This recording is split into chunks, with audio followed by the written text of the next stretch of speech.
நமது ஸ்ரீ சங்கரா தொலைக்காட்சியில் 144 ஆண்டுகளுக்கு ஒருமுறை மட்டும் நம் வாழ்நாளில் வரும் மகா கும்பமேளா. மோட்ச நம்பிக்கையில் கோடிகளில் பக்தர்கள், ரிஷிகளும் சந்நியாசிகளும் நீராடும் நிகழ்வான சாகி ஸ்நானத்தின் போது எடுக்கப்படும் திரிவேணி சங்கமம் புண்ணிய தீர்த்தம் உங்கள் ஸ்ரீ சங்கரா டிவி வழங்கவிருக்கிறது. மேலும் www.shankaraworld.com என்ற இணையதளத்திற்கு சென்று முன்பதிவு செய்யலாம். கருணைக்கடல், கருணாமூர்த்தி, ஜெகன் புகழும் ஜெகத்குரு, இந்த மண்ணை உய்விக்க வந்த மனித புனிதர் மகா பெரிய சுவாமிகளுடைய திருவடிகளை மனம் மெய் மொழிகளால் வணங்கி உங்களோடு சேர்ந்து நமஸ்கரித்து நிகழ்வுக்குள் செல்கின்றோம். ஆன்மீக அன்பர்களே, சங்கரா தொலைக்காட்சியினுடைய இணைய நேயர்களே, நாள்தோறும் காஞ்சி மகான் தொடரில் நல்ல நல்ல செய்திகளை சிந்தித்து வருகின்றோம். அந்த வகையில் இன்று நாம் சிந்திக்க இருப்பது ஆதிசங்கரரின் மறு வடிவு காஞ்சி மகான்.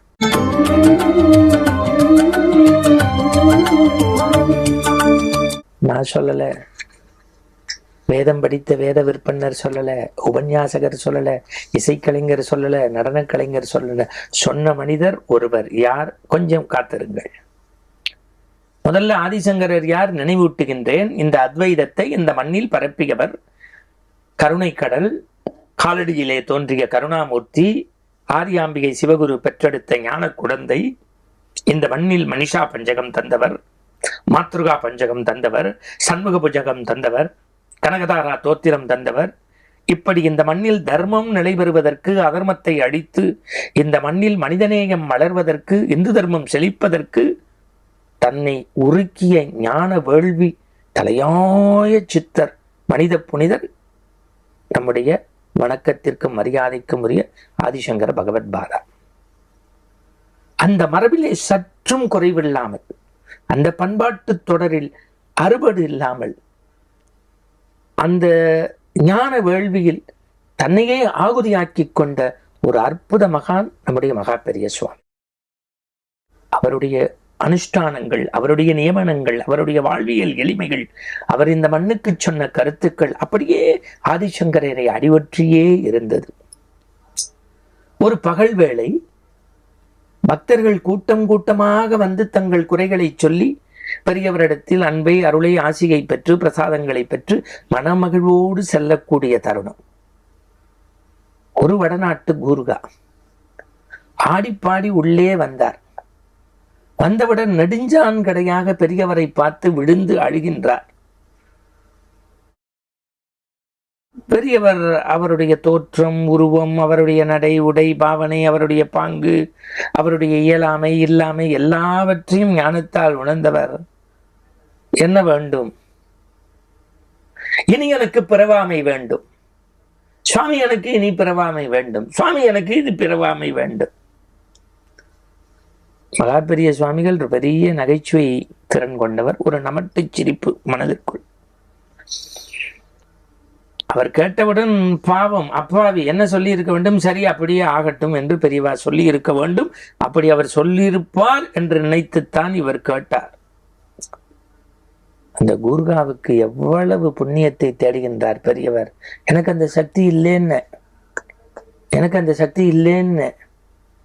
ஆனா ஒண்ணு செய்யறேன், நாள்தோறும் இந்த மண்ணுலகமே கொண்டாடக்கூடிய சந்திரமௌலீஸ்வரர்கிட்டையும், இந்த புவனத்தை ஆடக்கூடிய புவனேஸ்வரி, ஜெகத்தை ஆடக்கூடிய ஜெகன்மாதா திரிபுர சுந்தரி இடத்திலையும் உனக்காக வேண்டின்று பூஜை பண்றேன், அவ செவிகள்ல படும்படி சொல்றேன்.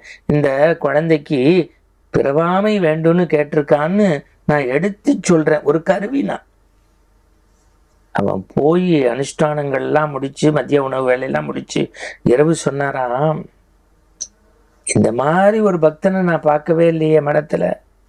பொண்ணு வேண்டும், பொருள் வேண்டும், மண்ணு வேண்டும், மணி வேண்டும், அது வேண்டும், இது வேண்டும்னு கேட்கிறவான் பிறவாமை வேண்டும்னு ஒரு கூர்கா கேட்டிருக்கானே, அவனுக்காக நான் தவம் இருந்து இத சந்திரமௌலீஸ்வரர் திரிபுர சுந்தரி காதுல சொல்லலைன்னா எதுக்கு நான் ஜெகத்குருன்னு எல்லாரும் சொல்றேன்? முடியாதுன்னு 3 நாள் கடும் தவம் பண்ணி அவனுடைய கோரிக்கையை சந்திரமௌலீஸ்வரர் பூஜையில வச்சாராம். அடுத்த வாரம் அந்த கூர்கா வரிசையில நின்று வந்து பெரியவாவை பார்த்தோன்னு 1000 வாட் பல்பு மாதிரி ஒரே சிரிப்பான். பெரியவா ஒருத்த வார்த்தை சொன்னாராம், நீ சொன்னதை அங்க சொல்லிட்டேன், நீ சொன்னதை அங்க சொல்லிட்டேன், அவ பார்த்துப்பா அப்படின்னு உள்ள சட்டுன்னு எந்திருந்து போனாராம். இவனுக்கு சந்தோஷம் அப்படியே தாங்கலையாம். பூமிக்கு வானத்துக்கும் குதிச்சது மட்டும் இல்லாம ஒரே ஒரு வரி சொன்னாராம். திருச்சூர் வடக்குநாதர் கோவில் போயிட்டு சாமி கும்பிட்டுட்டு அவர் அருளால பிறந்த காலடியில போய் நான் சங்கரரை பார்த்திருக்கேன், அந்த சங்கரரை சிலையா பார்த்தேன், இங்க நிஜமா பார்த்தேன், அந்த சங்கரரை அங்க சிலையா பார்த்தேன், இங்க நிஜமா பார்க்கிறேன், இவர் தான் ஆதிசங்கரரு டோய், இவர் தான் ஆதிசங்கரரு டோய் அப்படின்னு சொல்லிட்டே கத்திட்டு வெளியில போனாராம். அப்ப எத்தனை பக்தர்களுக்குள் எத்தனை மனமாற்றங்களை மதம் ஆச்சரியம் இல்லாமல் மனிதநேயத்தோடு இந்த மண்ணுலகில் விதைத்து விண்ணை நோக்கி புகழ் பெற்றிருக்கிறார் பெரியவர். ஆகா, பெரியவர் தான். மீண்டும் இது போன்ற அதிசயங்கள் நாளை தொடரும். நன்றி. நமது ஸ்ரீ சங்கரா தொலைக்காட்சியில் 144 ஆண்டுகளுக்கு ஒரு முறை மட்டும் நம் வாழ்நாளில் வரும் மகா கும்பமேளா. மோட்ச நம்பிக்கையில் கோடிகளில் பக்தர்கள், ரிஷிகளும் சந்நியாசிகளும் நீராடும் நிகழ்வான சாகி ஸ்நானத்தின் போது எடுக்கப்படும் திரிவேணி சங்கமம் புண்ணிய தீர்த்தம் உங்கள் ஸ்ரீ சங்கரா டிவி வழங்கவிருக்கிறது. மேலும் www.shankaraworld.com என்ற இணையதளத்திற்கு சென்று முன்பதிவு செய்யலாம்.